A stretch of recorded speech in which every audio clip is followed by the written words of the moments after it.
Last but certainly not least, we have Chris Rubin. Chris is the founder of Bubbles and Things Soaps, a family-owned small batch soap business fueled by a collective love of toy collecting, all things geeky, and safe, fun batch products. Chris, thank you for being here. Well, first and foremost, to get started, I want the audience to learn about you as individuals, both as fans and creators. So, what inspired or influenced you to speak up your chosen crafting medium? And Chris, we'll start with you. So I, like all of us, love all sorts of fandoms. And myself and my family were a bunch of geeks, and I decided that working in the film industry was a little bit too crazy with 2 little kids, and I wanted to see them, watch them grow up. So my son got way into Jurassic Park and had a Jurassic Park 4th birthday, and I thought, oh, I'll make soap for party favors. No idea how I came into that, by the way. I cannot remember what a Facebook ad led me to something that made me make soap. And it was so fun, and it was so creative, and I loved it so much. And it just sort of filled this void and vacuum that was happening within the industry and where I was going and with the kids. And so we started this business. And that's what I do. I get to hang out with my little ones and make soap. And it's cool. I like it. Christoff, what about you? My fandom specifically is the Dungeons and Dragons fandom, which I came into about 4 or 5 years ago, and then started the company about 3 years ago. The story is that it started when we were all playing around the table, and I spilled a beer on the table, but we were playing in the tavern at the time, and so the smell of the beer kind of worked with the atmosphere of the game, and then I was like, well, that seems like a really cool thing to try to make a profit on, and so that's when I started the candle process. And Claire, what about you? Well, I had a child, and then I had kind of postpartum depression, and I was, in that space in my life where I'm like, I need to take back something for myself, time for myself, and I, really at that point in time wasn't really related, crafting for me wasn't related to any specific fandom per se, but it was really just, me walking into a craft store looking for something to occupy my mind and my hands and my interest, and I just walked up and down craft store aisles until I found something that, and then, the fandom did kind of come into it, because what I found was some really great cross-stitch kits that had like Finding Nemo, and they were like Disney and Pixar themed things, and I'm like, oh, I love those things, and I mean, I can do that. I can, I can take thread and needle and make it follow a pattern. I should be able to do that. And yeah, and the obsession with stitching and cross-stitch just, started, intro-drug, like immediately, like that's how it went. Oh yes, my husband's back there going, oh my God. So yeah, and it became something that really worked well for me in terms of having something to keep my mind occupied, and it's that kind of like soothing, happy activity for me. So. And Christoff, you mentioned that D&D was sort of your gateway into this, and has really influenced your work because all of your products are D&D themed or role-playing game themed. For each of you, and feel free to expand if there were others, but are there other fandoms or other franchises, properties that have really had an impact on you and influenced the crafting and the companies that you've created? We'll start with you again, Christoff. I think in terms of my aesthetics, I really like the Harry Potter fandom. I think that is a beautiful world that, it's beautiful. The different houses, the different aesthetics of each house, and so while I don't directly pull that into the names of my candles or the scents of my candles, it's certainly apparent in like how I want to promote my brand. My booth downstairs has all these banners, which were totally inspired by these Harry Potter banners, where in the Great Hall they have these giant banners. So I think Harry Potter. Yeah. And Chris? I find this question insanely difficult to answer. I just grew up loving all sorts of cinema, and it inspired me to get into the film industry in general. So, some of my favorite soaps designs that I do are the horror themed soap. I have a Shining soap that is the pattern of the Outlook Hotel carpet, and I have an alien inspired soap, and I just love that. And I only have had Stranger Things soap as well, and I only have a few. I'd love to expand it more, but we do other things as well. But I love Kubrick and just the aesthetics that he has, and it's sort of cliche, like everybody loves Kubrick, but it's just one of those things that inspires my design in general, whether it's designing in art direction or then my little, in the micro world of the soaps. And Claire? Yeah, I mean, some of the first things that really caught my eye, I mean, in cross stitch and needlework for me is a lot of it's about color and trying to capture a visual that I love. So one of the first things I really wanted to do to create a design for myself was I was so enthralled with the pictures of Saturn that were coming back from NASA's Cassini mission. And I kept trying to figure out how to get those converted into a cross-stitch pattern I could work with, and that was the early days for me of creating images for myself that were pleasing to me. But I also like Chris was saying, there's so many things that I love, and I constantly just want to be, if I love something, I want to stitch something about it. So my solution to that is to mash things together so that I can address 2 or 3 things all in one thing sometimes. So, and I'm just one of those fans too that likes to, I love science fiction and I love fantasy and I love all of, Marvel and all of these different worlds, and I just choose to believe that they all intersect and they're all part of the same universe anyway. So if I can make that happen with my cross stitch, then yay for me. Call it a win. Yeah, it's good. Well, you've each touched a little bit on how you entered the crafting community, and by that I mean whether you were first a fan coming into the community or if you were doing it to become a business owner. Would you mind talking about what that experience was like? Was it a positive experience? And also acknowledging the fact that the crafting community spans so many different mediums, from candles and soaps and crafting and so many different others. So what was your experience like? Claire, we'll start with you. A lot of things started to happen right at the same time for me. So I was discovering what I love to do in crafting, and this all happened 12, 13 years ago. I know when it was because my son would have been born, and he'll be 13 tomorrow. And I was also figuring out that I was a geek, and I'm legitimately a part of that community as well. And very shortly thereafter, I found a group of people. There's a business called Dear Handmade Life here locally in Los Angeles that started an annual craft and DIY and business entrepreneur workshop. Every April they do 4 days in Ventura where you go, and it's like going to San Diego Comic-Con, but everybody just kind of stays there and lives in the hotel all weekend, and we craft. And we talk about imposter syndrome and how to do your social media, and we learn more crafts. And I found that community very early on, and went to Craftcation the first year, right before I started my business. And you can kind of track what I've done with the business and doing the book and various things with every year of going back to that community, because it really is just a hotel full of people who are all doing the same kind of things that we've all done, where we found something we loved and wanted to find a way to make money from it, but also just keep doing it in a way that's sustainable for ourselves. And that has been the perfect storm of happiness in doing all of this. Christoff, what about you? The question was, what was the first steps like? What was your experience like in entering the crafting community? My apologies, I'm really tired.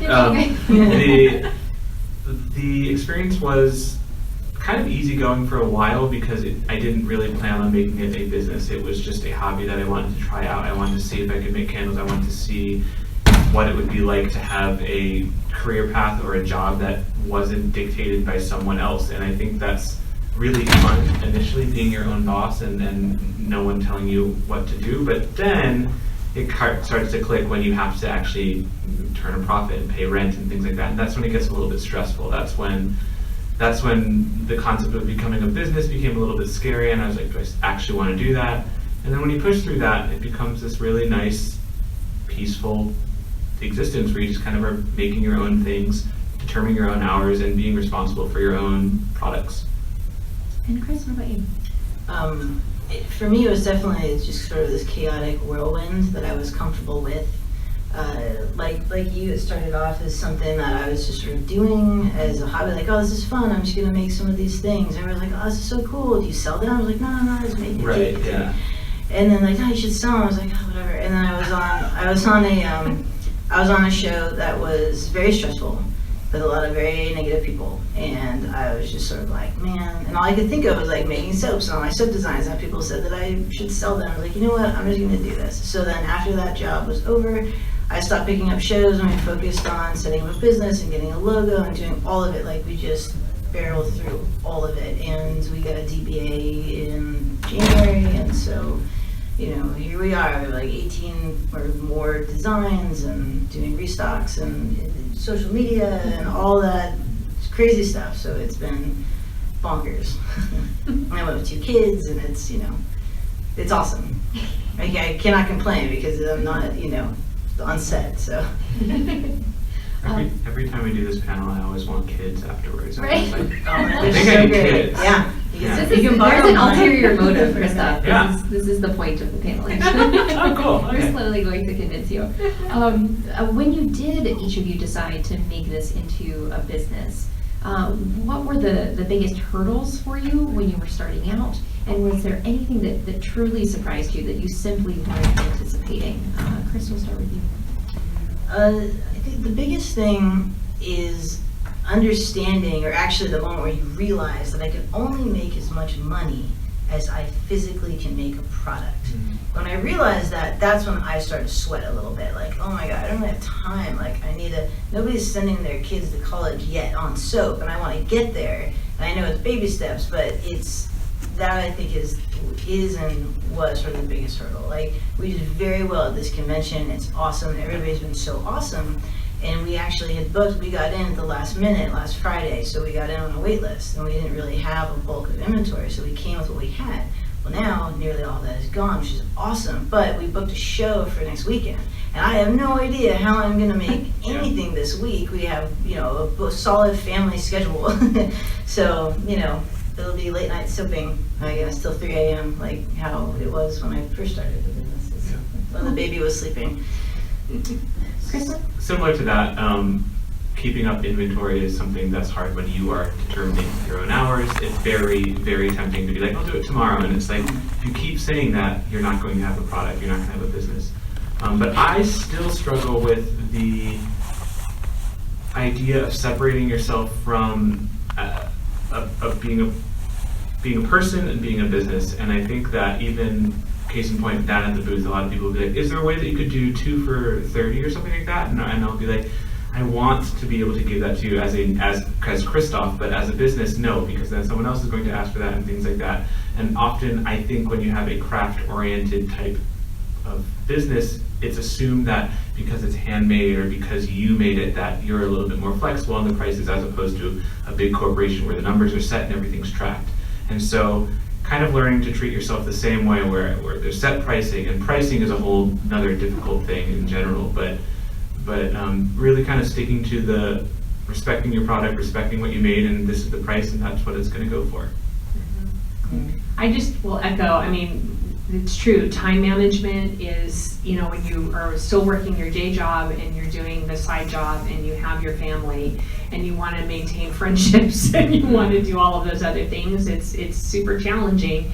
And I think there's a moment where you realize that I've taken something that I love doing and I have turned it into a job, which can diminish the love you have for doing that thing.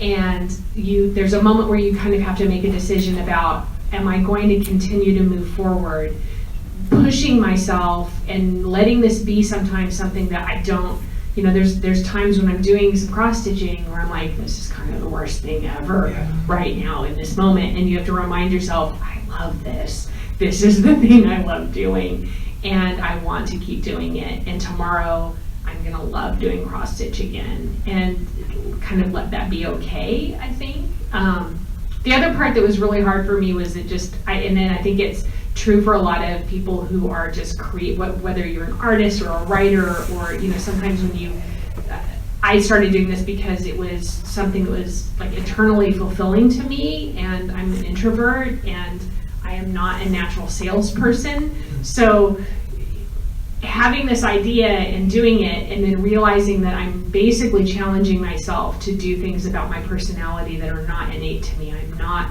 am not naturally inclined to self-promotion in any way whatsoever, that became something that I had to learn how to do as well. And it's great to have people around you helping you who understand that that's kind of where you are and giving you pointers. And that's a really common experience for many creators of all different mediums, not just crafting. So Christoff and Chris, what is your experience as well, having to not only build or create your creations, but then having to be here at a convention and put yourself out there and sell? What is that experience like? Yeah, I do not like self-promotion.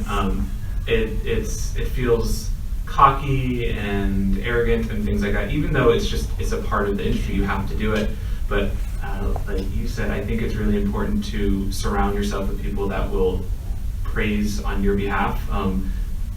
I have people at my booth that are so excited to help me out as my friends, and they do all the selling for me because I'm the one that's just like, oh, thank you, I'm glad you're here, and they're like, this is awesome, try this one.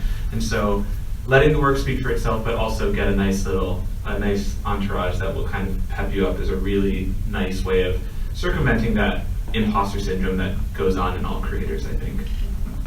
Yeah, I guess I never really thought about that specifically, but I also don't. At my booth, I'm not like, oh my gosh, my alien acid soap was so rad, you guys need to try it, it's so great. I'm like, no, are you a fan? I'm also a fan, and this is the scene that inspired it, whatever. And so but I don't even realize that I'm doing that. Like, I just talk to people because everybody's my people, we're all each other's people. And so I actually love doing conventions, and I've been going to conventions for decades, like my entire life.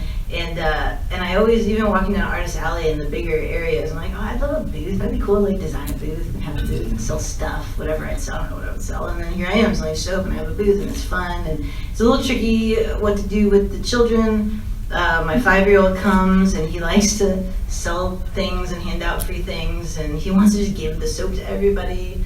And we can't do that necessarily. So.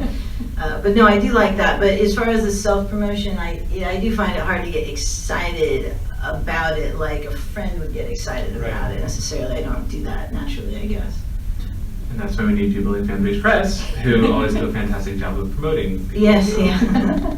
We are happy to be of help.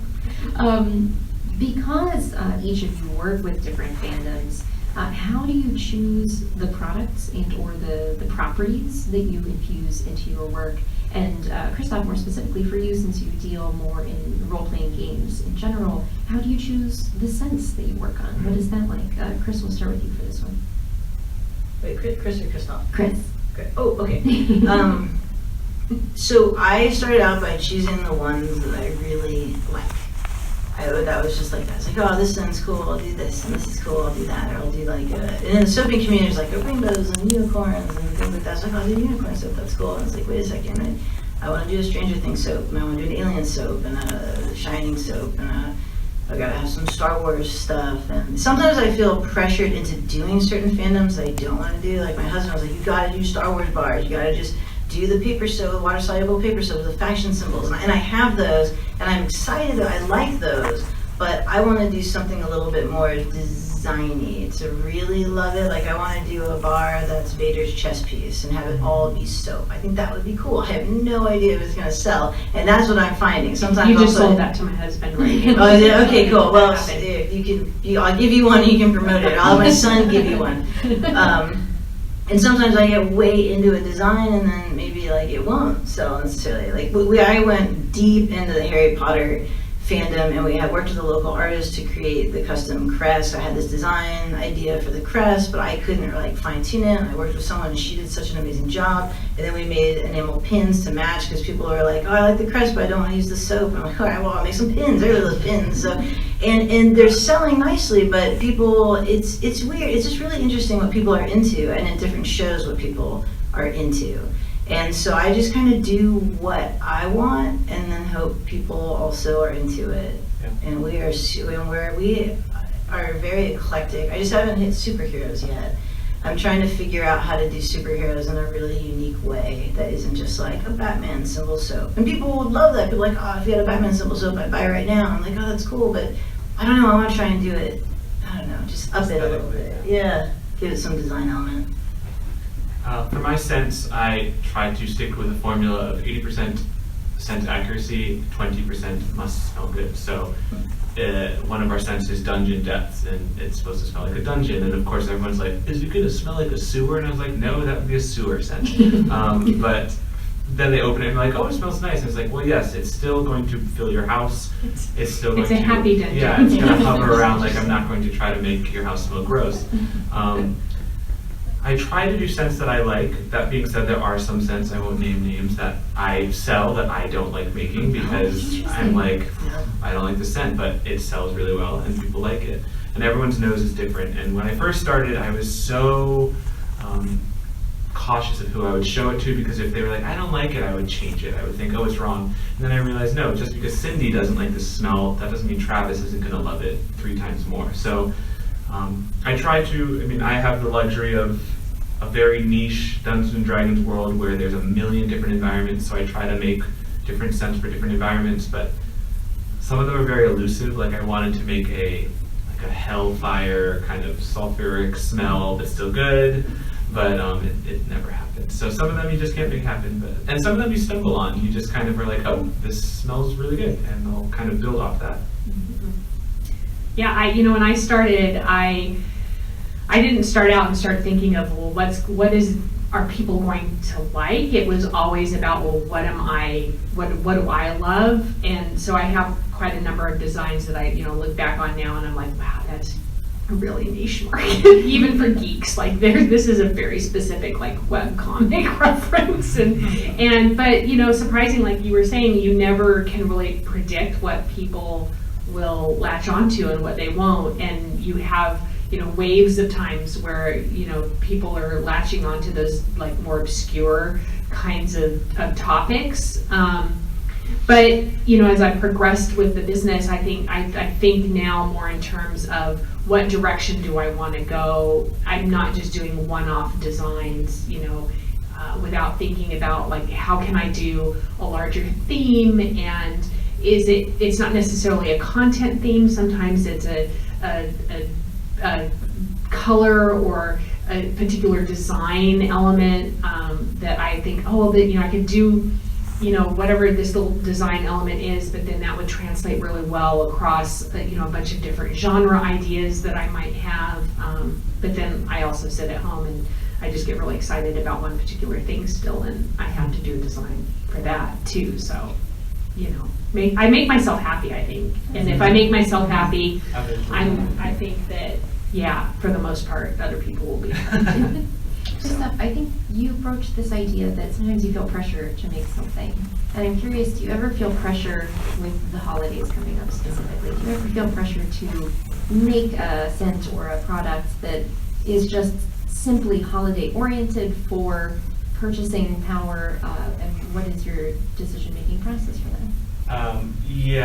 I literally launched 2 scents called Autumn Festival and Coffee Shop purely to make money off of it. Like there's no D&D relation to that, and I really didn't want to do that for a very long time because I thought it was selling out, which is a very cocky thing to think. Like, I'm not selling out. Like, I'm still a very small company. But my roommate, she was the one that said, just do it. Like, people will enjoy the smell. It's not going to take away from the aesthetics or the quality of your other scents.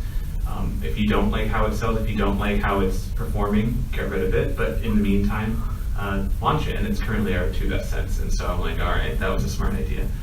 So there is a lot of pressure, but I think you have to listen to the money at the same time. Christmas time's coming up. I'm already starting to plan a new Christmas scent as well. But I think it's important to not let the money lead you, and also know that, like, yes, make your holiday scents, make your commercial aspects of your business, but also keep working on other smells. Keep working on other things that echo back to why you started the company, echo back to what you're passionate about. Because if you don't anchor yourself to your creative interest and what you actually started this for, it's only a matter of time until next thing you know, you have 6 Christmas smells and all of your other D&D smells are out of stock, or all of your other designs are not moving, and you're kind of like, wait, this business turned into something that is now purely just feeding into the capitalist machine, and it's not a creative thing at all. Chris, what about you? What is your experience? Yeah, the holidays specifically, I don't mind doing Halloween themed things because I think it's really fun. I'm into that. But as far as doing holiday like Christmas soaps, the Jew in me is kind of like, oh man, do I want to make a bunch of Christmas trees? Like, that's cool, but there's so many things out there, and I don't need to do that. So what I decided last year is I made a candy cane soap, and it was really great and sold wonderful, and it's a nice soap.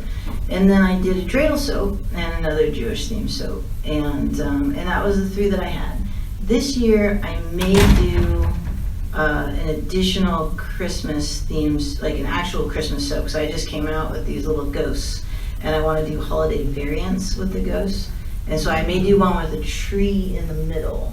Spooky Christmas ghost. Yeah, and so I may do that. I just have to figure out that I need to I just sold that to my husband. Reese says, you're gonna buy all my soaps. And my son is gonna give them all to you. So I may do that, and then also maybe a Hanukkah ghost, and then but otherwise, if for the holidays I like to maybe stick to winter theme, so that really nobody is excluded. That's sort of my big thing around the holidays specifically, maybe like a hot chocolate soap. But that's totally like your coffee scent. That's really selling out. Like hot chocolate has nothing to do with anything I'm interested in, or any fandom or anything. It's just people make those kinds of soaps, and people really like those kinds of soaps, and they buy them. So I don't know, we'll see. It's fun to make them though, so I do get some enjoyment, and it would be interesting to design something unique. And if making those scent or holiday specific scents is what gives you a nice little profit margin that allows you to make something more specific, then go for it. There's nothing wrong with making a bunch of money based on a holiday so that you can continue to survive as a business. I love the candy cane soaps to help support all the silicone material I made to create my own custom molds that I just started doing, because it's very expensive to do that, I realize. So I need something to pad the cost of that. Well, and I've never felt particularly inspired to come up with a seasonally inspired design for cross stitch. Where I feel pressure generally is, because I'm thinking about fandom kinds of things, I generally will feel pressure about, oh my God, this particular thing is really hot right now. There's a new movie out and everybody's talking about whatever it is. And well, how can I get a design together that's specifically addressing that? And sometimes that happens and sometimes it doesn't. And I think I'm very aware of trying to not let that kind of thing just push me into something that I would feel that isn't necessarily that great just because I'm not feeling it, right? Like I'm not there with the design, and I think it's perfectly fine to just say, yeah, no, I'm not I'm not feeling whatever, even though it's tempting because everybody under the sun is like, everybody's talking about Joker right now again, and I'm just not entirely inspired to take on that character so anyway, and I'm okay. And keep adding to things, but even walking around on the con floor, you see, speaking of Joker, you see Jokers in every single booth, and so if everyone's doing that, it's kind of like when maybe none of us should do it because it's just oversaturated about the next hot thing, and so that's tricky too. Sometimes it's advantageous to not bite into that fad because you actually get to dodge the bullet of making a big amount of products that aren't going to move because everyone already has them. One of our panelists who was unable to attend, she fell ill, is Chrissy Callahan, who founded TurtleBunny Creations, which is a crocheting company, and she makes crocheting patterns and her own figures. But one of the points that she brought up that she wanted to discuss, and I'll pose it to each of you for your thoughts, is are there individuals out there for whom you would not recommend pursuing entrepreneurship with crafting? Are there people that you would say, you know what, not necessarily that they shouldn't do something, but perhaps that it would be better to keep it more as a hobby? Anyone can jump in if you have any thoughts on that? I would say that if anybody wants to try and do anything, they should. I don't think anybody should be discouraged necessarily. However, I think maybe pointing out some realistic topics to somebody before maybe they spend like a lot of money. Like, okay, what do you want to do? Oh, it's super rad, you should totally do this. Maybe scale it back and just try this and see if you like it. Or maybe go with these kinds of materials because you're just starting out. Or, if somebody's super gung-ho. But I think even if somebody is telling you their idea and you're in the back of your mind like, oh my God, I don't know about that. I don't know that you should do that. I think being supportive and trying to scale them back would be like the best thing. I think I'm there too. I think I encourage people, even just in terms of like trying a new craft. I'm always talking about how you don't have to be a perfect, crafter. You don't have to, like, even if you don't think you're particularly skilled or artistic or any of those things, everybody's an artist in some way. Everybody should, explore that creative side. And I'm the biggest advocate of going and trying those things, not putting that pressure of perfectionism on yourself. And I think that holds true to if you want to try to move that into a small business. As if it takes you 3 times as long as somebody else, then that's fine. It takes you that long. Hopefully you're not spending, maybe if you're just spending the amount of money on it that you're comfortable spending on it, that's fine as well. But, again, comes back to that moment in your life where I think you have to make that decision of, are my business plans and my ambitions around this thing making something that I love turning into something that I don't love? And I think if you are truly at that point, then that would be the time to say, yeah, I don't need to do this too. So it's not don't do this, but just encouraging people, it's okay to let go of something, to stop doing it, to just make that your decision. I have mixed feelings on this answer. I think that I would caution someone I think you have to gauge your taste, and that's really, really tricky because your taste might be looked down on by everyone around you, but because it's so unique, it could be something very, very successful. I think if you want to go into crafting as a business or any sort of business, you need to be able to see and be realistic with yourself about whether or not your specific vibe will be able to plug into the conventional conventions or shops or something. You have to have a way to get it out there. Even if you're very confident in your idea and it's really, really specific, and everyone's telling you this won't work, and you're like, I know it's going to work. Go for it, as you said, like really go for it, but be realistic about like how am I going to go about this, because you can't change the system. You have to play with it for a while, and then hopefully you get big enough you can change the system. But until then, it's got to be able to move. And so if it's not going to move, that's going to be a problem. Yeah, that makes sense. Do you feel, for each of you, in your areas within the crafting community, do you feel like there are things that are missing from the crafting community that you would like to see or change or evolve over time? Christoff, we'll start with you.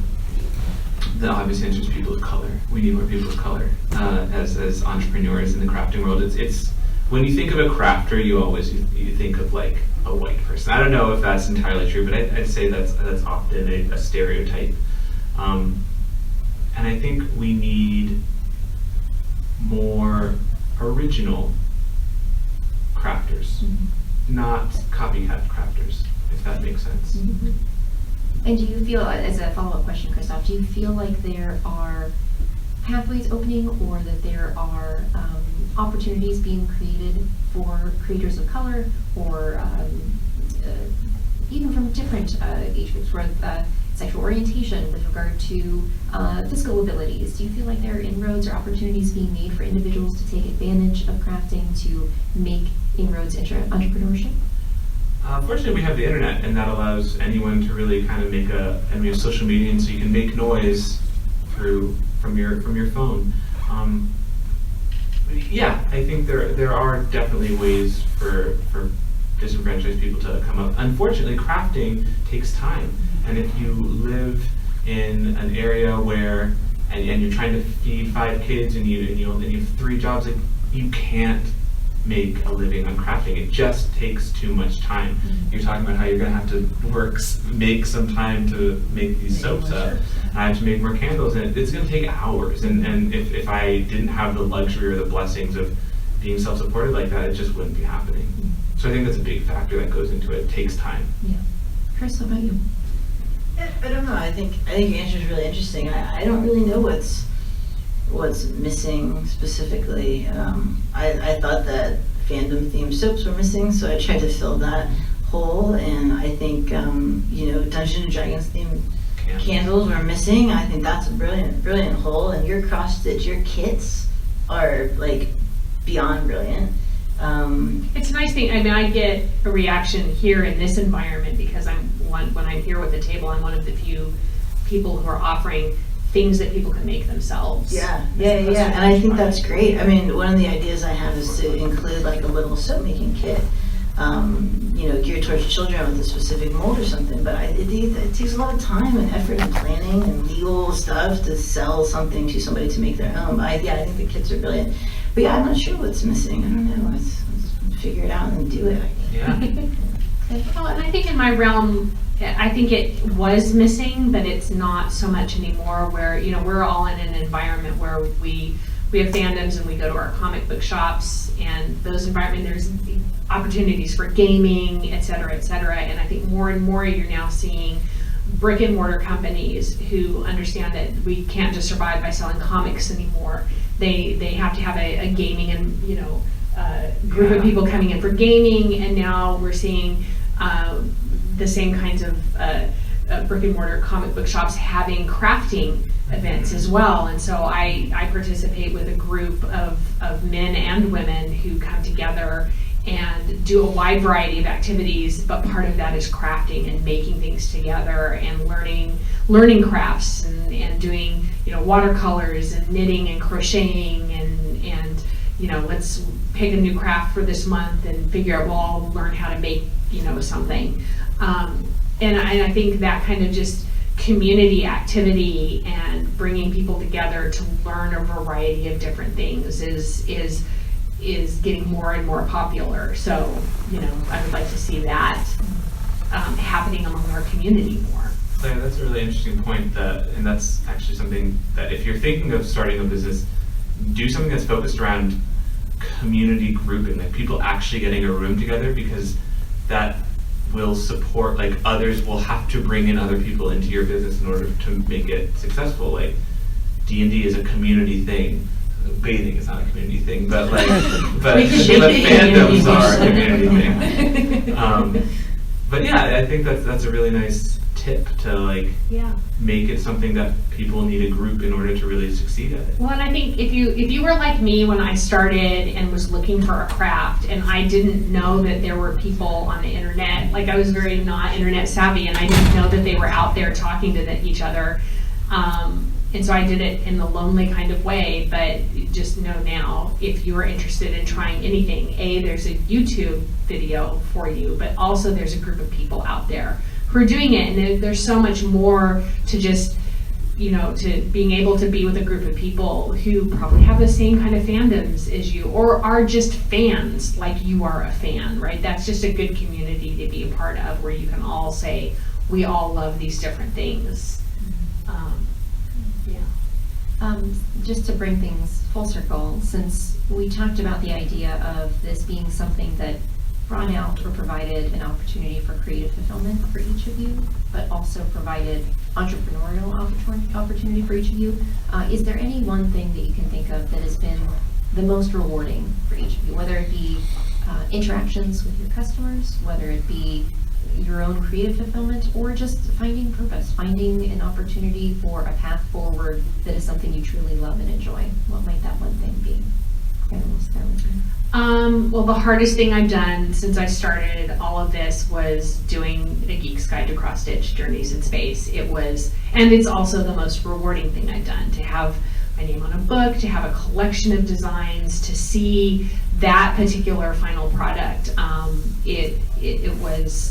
It was, again, the hardest thing I've ever done, but just so amazingly rewarding, and I'm so completely just over the moon proud about it. It was a kind of challenging, hard thing that makes me want to try a challenging, hard thing again. So that's been amazing. Christoff, what about you? For me, it's customer interaction. It's the customers coming to the booth and saying, "Oh wow, that really smells like old books," and stuff like that. I work by myself most of the time with 90s melancholy music playing all the time, and so I forget that these smell good and that they fulfill their purpose. And so it's a nice, refreshing reminder to have a stranger say, "This is worth my money. This is a valuable product." I think it's very easy to kind of underestimate your own things after a while, because you're like, can I do this, but I don't know if it's good enough, and to have someone validate you.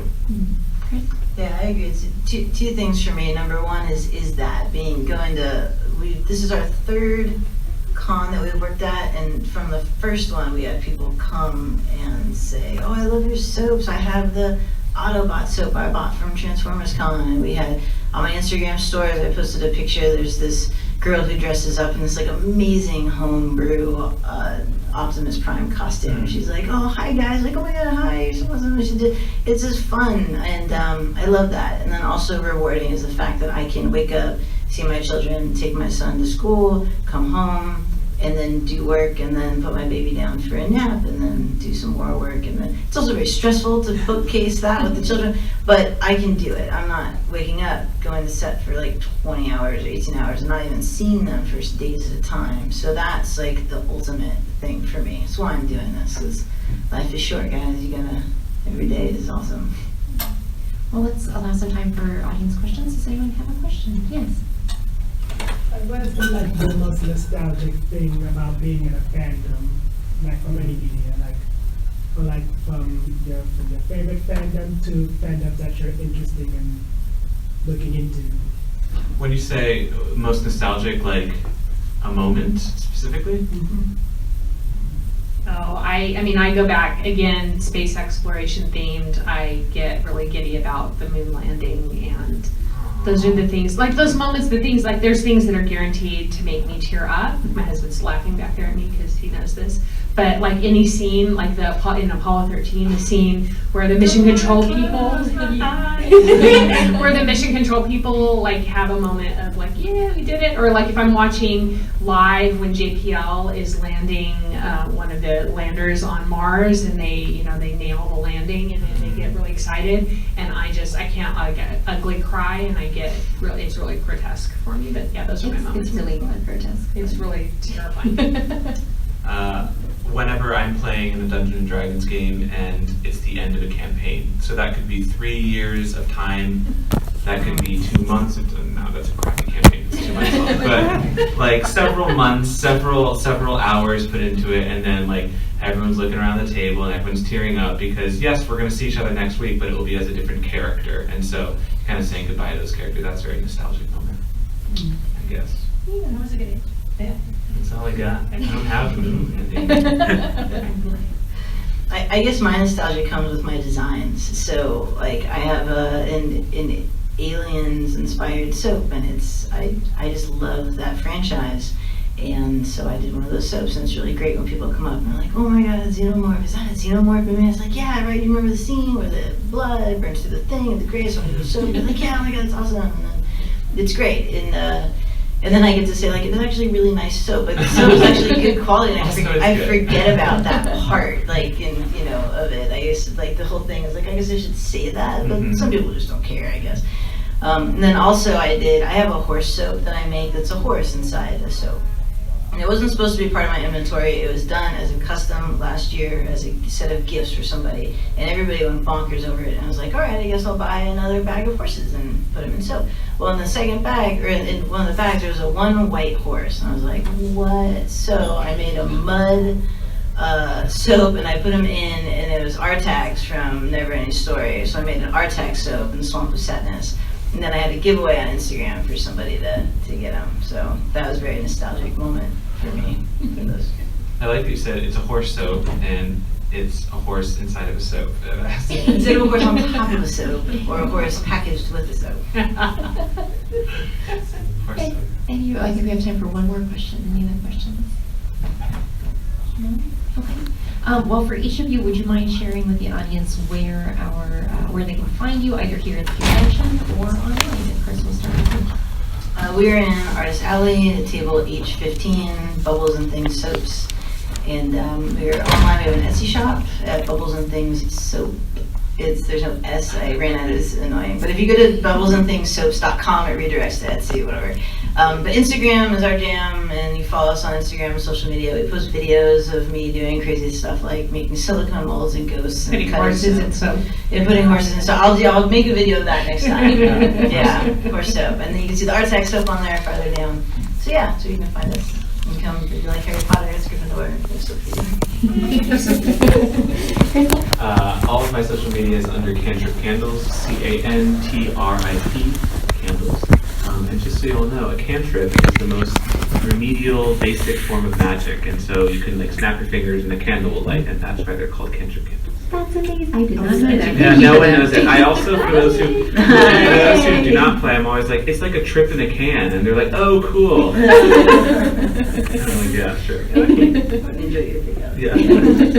Great. You can find my cross-stitch kits and designs on Etsy. My story is Unexpected Hobby. You can find my book, A Geek's Guide to Cross-Stitch Journeys in Space, at geeksguidetocrossstitch.com, or you can go to the Fanbase Press website as well. We'll get you there. And I am at Unexpected Hobby on Facebook, Instagram, and Twitter. I realize there's only an hour left, but if you want to purchase a copy of the book, you can go to the Fanbase Press table in Artist Alley at K17. You physically have the book here. We're here. We've got it. Most important It thing. is available. Well, I want to say a huge thank you to everyone, to Chris, Christoff, and Claire. Thank you for being here. Thank you all for joining Yeah, us. thank you for coming. Thank you very much.